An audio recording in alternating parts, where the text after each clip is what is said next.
Halo, Assalamualaikum warahmatullahi wabarakatuh. Halo Bunda dan rekan-rekan pendidik PAUD di Indonesia. Di video ini saya ingin berbagi pengalaman menarik hasil obrolan saya dengan Kepala Taman Kanak-kanak tentang bagaimana beliau memimpin dan mengatur pelaksanaan kurikulum merdeka di sekolahnya. Semoga cerita ini bisa jadi inspirasi untuk kita semua, terutama yang sedang berproses menyesuaikan diri dengan kurikulum baru. Selanjutnya saya akan memaparkan terkait dengan proses penyusunan kurikulum oleh salah satu Taman Merdeka, yaitu yang pertama ada penerapan kurikulum merdeka. Kurikulum merdeka mulai diterapkan di berbagai satuan PAUD. Dinas Pendidikan melalui Korsatpen melakukan monitoring. Hal ini bertujuan memastikan bahwa kurikulum yang disusun telah sesuai dengan regulasi yang berlaku.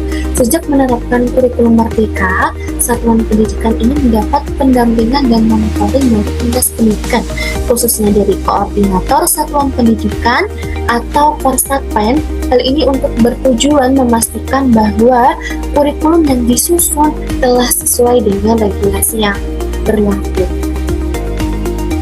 Lembaga pendidikan pun juga turut berperan dalam meneliti dan memastikan bahwa kurikulum yang dibuat memang telah sesuai dengan aturan, tidak hanya pada perencanaan tetapi juga pada tahap implementasinya di lapangan. Apakah kegiatan pembelajaran yang berlangsung benar-benar sejalan dengan isi kurikulum yang dirancang?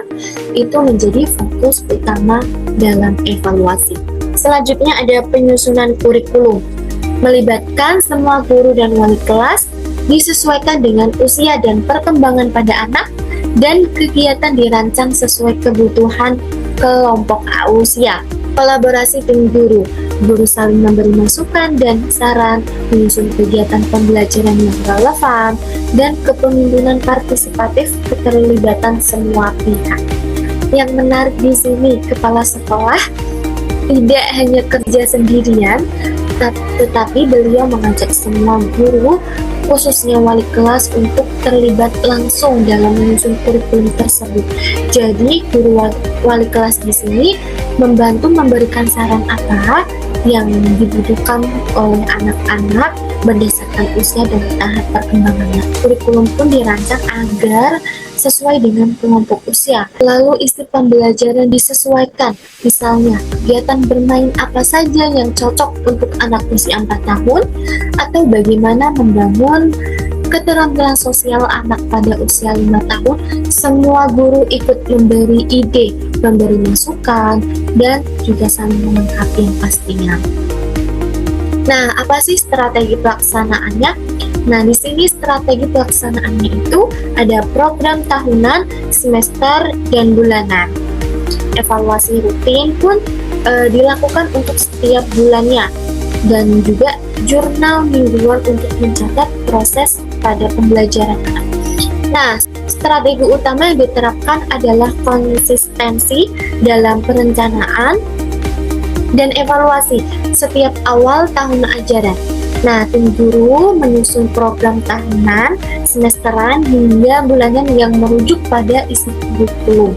Nah, evaluasi pun juga dilakukan secara berkala. Setiap bulan, guru-guru melakukan evaluasi terhadap program yang sedang berjalan. Selain itu, jurnal mingguan juga dibuat untuk mencatat perkembangan dan pelaksanaan kegiatan. Jurnal ini dirancang untuk mencangkup semua aspek dalam kurikulum termasuk asesmen. Nah, asesmen anak usia dini itu apa saja?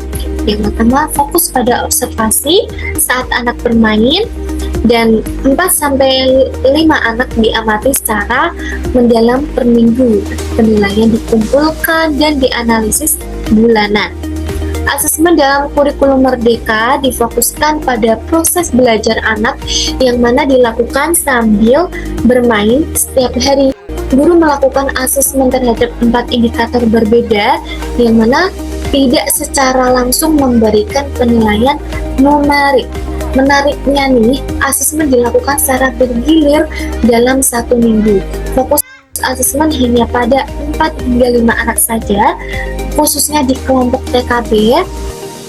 Dengan ini, guru bisa melakukan observasi yang lebih mendalam dan menyeluruh. Hasil asesmen ini pun kemudian dirangkum dalam siklus bulanan untuk melihat perkembangan anak dari waktu ke waktu.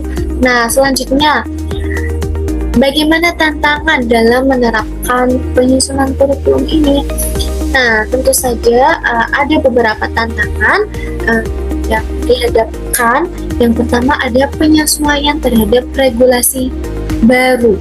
Adapun adaptasi konsep deep learning dan perlu waktunya dan pendampingan untuk implementasi yang secara maksimal.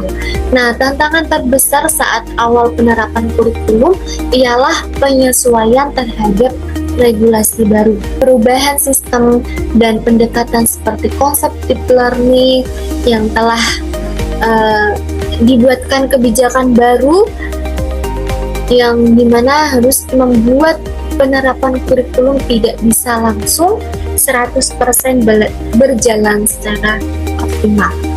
Adaptasi terhadap perubahan membutuhkan waktu dan proses. Namun demikian, anak-anak mulai menunjukkan kemampuan untuk mengikuti dengan cara bermain dan belajar yang baru. Guru-guru pun juga terus berproses menyesuaikan diri sambil mengemban pemahaman lebih dalam mengenai filosofi kurikulum merdeka. Walaupun penerapan secara menyeluruh baru berjalan sejak tahun lalu, langkah-langkah perbaikan pun terus dilakukan agar pendidikan anak usia dini semakin berkualitas dan relevan dengan perkembangan zaman.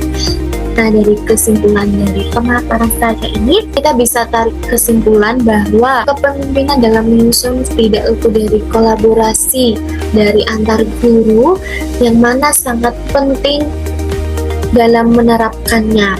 Lalu ada kurikulum merdeka pun juga butuh adaptasi dan evaluasi yang secara berkelanjutan. Dan peran guru di sini dan juga kepala sekolah sangat vital dalam pelaksanaannya. Nah, Bunda dan rekan pendidik, semua dari cerita ini kita bisa ambil pelajaran bahwa keberhasilan penerapan kurikulum bukan hanya soal isi dokumen, tetapi bagaimana kita memimpin tim, bekerja sama, dan memahami anak-anak kita dengan baik. Semoga pengalaman ini menjadi motivasi untuk kita semua dalam membangun pendidikan anak usia dini yang lebih baik. Terima kasih sudah menyimak. Mohon maaf apabila ada kesalahan. Wabillahi taufiq wal hidayah. Wassalamualaikum warahmatullahi wabarakatuh.